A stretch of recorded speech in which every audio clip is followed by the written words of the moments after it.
ज्ञान the treasure में आपका स्वागत है। और हम आपको बताएंगे भैरव साधना के बारे में। देखिए, भैरव साधनाएं जो होती हैं वो अलग अलग तरह की होती हैं। हम आपको जनरल एक भैरव साधना के बारे में बताएंगे।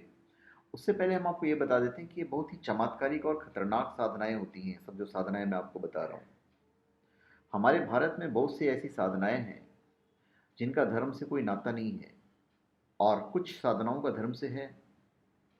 जैसे गायत्री और योग सम्मत दक्षिण मार्गी साधनाएं होती हैं, वैसे ही उनसे अलग तंत्रोक्त साधनाएं भी होती हैं। हालांकि तांत्रिक साधनाओं के अलावा ऐसी भी साधनाएं हैं जिनको धर्म में निषेध माना गया है।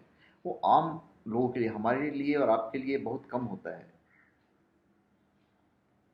नवरात्रि समाप्त होने के बाद गुप्त नवरात्रि शुरू होती है। तब 10 महाविद्याओं की साधना की जाती है। उसी में से एक भैरव साधना मैं आपको बताने वाला हूँ। आषाढ़ और माघ मास के शुक्ल पक्ष में पड़ने वाली नवरात्रि को गुप्त नवरात्रि कहते हैं।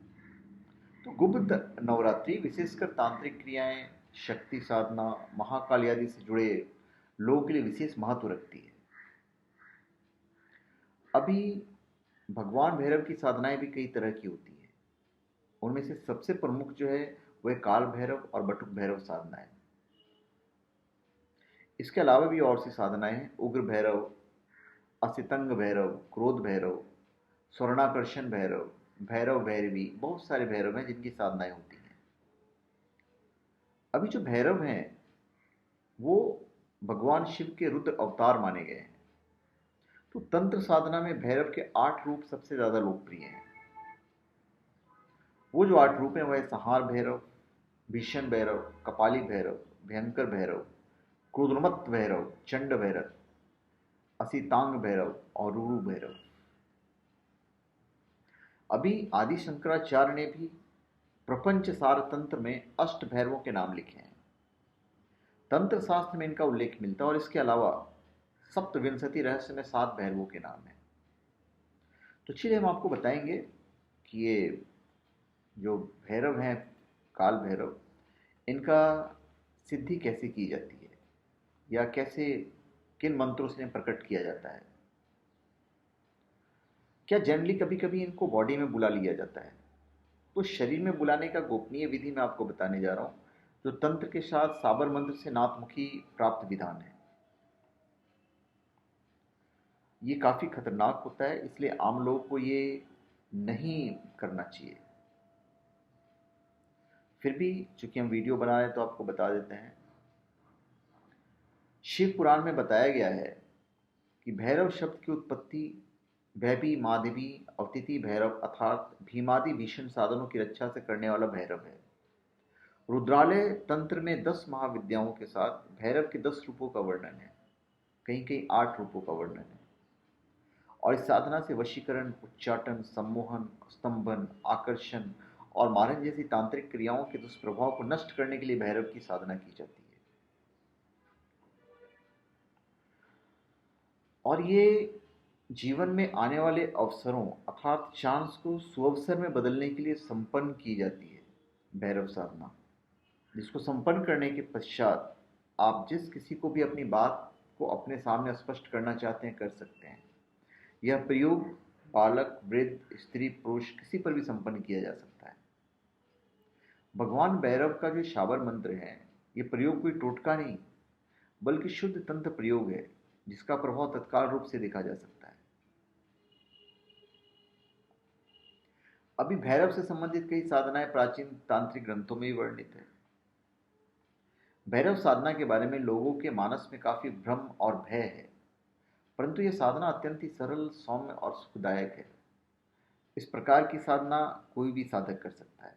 भैरव साधना के बारे में जो कुछ मूलभूत तथ्य है वो हम आपको बताने जा रहे हैं। भैरव साधना सकाम में साधना है, अतः कामना के साथ ही इस प्रकार की साधना की जानी चाहिए। भैरव साधना मुख्यतः रात्रि में ही संपन्न की जाती है। कुछ विशिष्ट वाममार्गी तांत्रिक प्रयोग में ही भैरव को सुरा का नैवेद्य अर्पित किया जाता है, वैसे नहीं किया जाता है। भैरव की पूजा में दैनिक नैवेद्य साधना के अनुरूप बदलता रहता है। मुख्य रूप से भैरव को रविवार को दूध का खीर, सोमवार को मोदक, मंगलवार को घी गुड़ से बनी हुई लापसी, बुधवार को दही चूड़ा, गुरुवार को बेसन के लड्डू, शुक्रवार को भुने हुए चने तथा शनिवार को उड़द के बने हुए पकौड़े का नैवेद्य लगाते हैं। इसके अतिरिक्त जलेबी, सेव, तले हुए पापड़ आदि नैवेद्य लगाया जाता है। तो सबसे पहले साधना के लिए जो आवश्यक चीजें हैं वो मैं आपको बता देते हैं। भैरव की पूजा में अर्पित नैवेद्य प्रसाद को उसी स्थान पर पूजा के कुछ समय बाद ग्रहण करना चाहिए। इसे पूजा स्थान से बाहर नहीं ले जाके जाया जा सकता है। संपूर्ण प्रसाद उसी समय पूर्ण कर देना चाहिए। भैरव साधना में केवल तेल के दीपक का ही प्रयोग किया जाता है। इसके अतिरिक्त गुगल, धूप, अगरबत्ती जलाई जाती है। इस महत्वपूर्ण साधना हेतु चित्र आवश्यक है। भैरव चित्र को स्थापित कर साधना क्रम आप प्रारंभ कर सकते हैं। भैरव साधना में केवल काली हकीक माला का ही प्रयोग करना चाहिए। और जो साधना करने का दिन है वो है रविवार, मंगलवार अथवा कृष्ण पक्ष की अष्टमी। ये 3 दिन है। भैरव साधना मुख्यतः रात्रि में ही संपन्न किया जाता है। हम आपको बता चुके हैं अपनी सुविधा अनुसार। साधना काल में साधक स्नान करके स्वच्छ लाल वस्त्र धारण करना है, दक्षिणाभिमुख होकर बैठना है, अपने सामने एक बजोट पर सर्वप्रथम गीली मिट्टी के ढेर बनाकर उस पर काल भैरव कंगन स्थापित करना है। ये आपको बाजार में मिल जाएगा। उसके चारों ओर तिल की 8 ढेरियां बना ली जाती है और प्रत्येक पर एक एक सुपारी स्थापित कर दिया जाता है। बाजोट पर तेल का दीपक प्रज्वलित किया जाता है और गूगल का धूप तथा अगरबत्ती जला दिया जाता है। पहले हम उन्हें बुलाने का आह्वान करते हैं ताकि वो आ जाएं।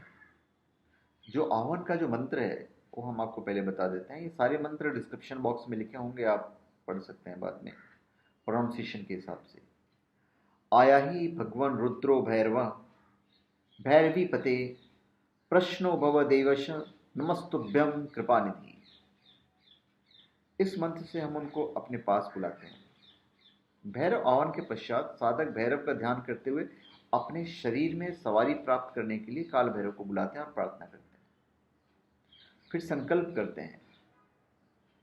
संकल्प आप जो करेंगे कि मैं अपने शरीर में काल भैरव जी की सवारी प्राप्त करने हेतु काल भैरव प्रयोग संपन्न कर रहा हूं। और इसके साथ ही जमीन पे आप जो जल है वो छोड़ दीजिए। किसी भी तरह की गलत भावना आपके मन में, आपके दिमाग में बिल्कुल नहीं आना चाहिए। आप कोई भी साधना करें तो किसी का नुकसान करने के लिए नहीं कर सकते हैं। उसके बाद जो मंत्र है वो है जय काली कंकाली महाकाली के पुत्र काल भैरव, हुक्म है हाजिर रहें, मेरा कहा काज तुरंत करें, काल भैरव किल किल करके चली आई सवारी, इसी पल इसी घड़ी यही भगत में रुके, ना रुके तो दुहाई काली माई की, दुहाई कामरू कामाक्षा की, गुरु गोरखनाथ बाबा के आन छू वाचापुरी। यह है पूरा मंत्र। और इस मंत्र को आप जब पढ़ेंगे तो मैं नंबर्स तो आपको नहीं बताऊंगा क्योंकि इस मंत्र से लोग कभी कभी नुकसान करते हैं। तो ये ओवरऑल जो मंत्र है आप इसे सिद्ध कर सकते हैं और बिना गुरु के आप नहीं करना है, इसलिए मैंने आपको नंबर ऑफ मंत्र मैंने आपको नहीं बताए हैं। आप ये मंत्र को तभी साधना करेंगे जब आपको कोई गुरु मिल जाए।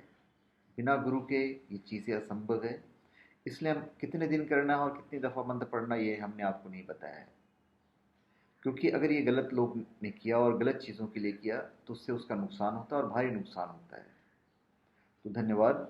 आप हमारे चैनल पे सब्सक्राइब करें और अपने कमेंट दीजिए। और साथ में हमारी आपकी एक गुजारिश है कि हमारे आप जितने वीडियोस देखते हैं, अगर आपको वीडियो आपको अच्छे लगते हैं तो हमारी प्रार्थना है कि आप उसे लाइक कीजिएगा। अगर आप नहीं लाइक कर सकते, अगर अच्छा नहीं लगा तो आपको डिसलाइक करने का पूरा अधिकार है। क्योंकि वीडियो आप देख रहे हैं तो डिसलाइक करने का भी अधिकार है। अगर अच्छा लगा कोई वीडियो की क्लास नहीं कर रहे हैं, अगर आपको अच्छा लगे और लगता है कि इससे लोगों को भला होने वाला है, लोगों का इससे अच्छा होगा, तो आप उसको शेयर कर दिया कीजिए। कि बहुत सारी वीडियोज़ हम ऐसे बनाते हैं जिसके और लोगों को फ़ायदा होगा। तो हम चाहते हैं कि हमारी वीडियो से और लोग भी फ़ायदा होगा, जन जन तक हमारी वीडियोस पहुँचें, क्योंकि ज़्यादातर ये ज्ञान की बातें होती हैं। तो और अगर कुछ पूछना होगा तो आप कमेंट बॉक्स में लिख सकते हैं। यथासंभव हम कोशिश करते हैं कि हम आपके सवालों का जवाब दे दिया करें, अगर वक्त रहता है हमारे पास तो धन्यवाद। आप हमारे चैनल पर सब्सक्राइब करें और अपने कमेंट दीजिए। और अगर आपको अच्छा लगे तो इसको लाइक कर दीजिएगा। धन्यवाद।